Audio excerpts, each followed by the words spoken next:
મહત્વના સમાચારથી બુલેટિનની શરૂઆત કરીએ। હવામાન વિભાગ દ્વારા વરસાદને લઈ આગાહી કરવામાં આવી છે। હવામાન વિભાગે કરી છે આગાહી। 9 જૂન સુધી રાજ્યમાં છૂટાછવાયા વરસાદની હવામાન વિભાગે આગાહી કરી છે।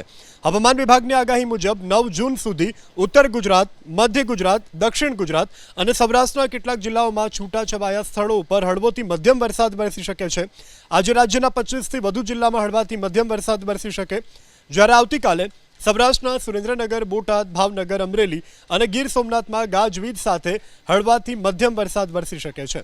તો ઉત્તર ગુજરાતના બનાસકાંઠા, પાટણ, સાબરકાંઠા, મહેસાણા, અરવલ્લી અને ગાંધીનગરમાં ગાજવીજ સાથે મધ્યમ વરસાદ વરસી શકે છે। મધ્ય ગુજરાતના ખેડા, મહીસાગર, પંચમહાલ, દાહોદ, આણંદ, વડોદરા અને છોટાઉદેપુરની સાથે દક્ષિણ ગુજરાતના ભરૂચ, નર્મદા, સુરત, તાપી, નવસારી, ડાંગ અને વલસાડમાં પણ મધ્યમ વરસાદની હવામાન વિભાગે આગાહી કરી છે।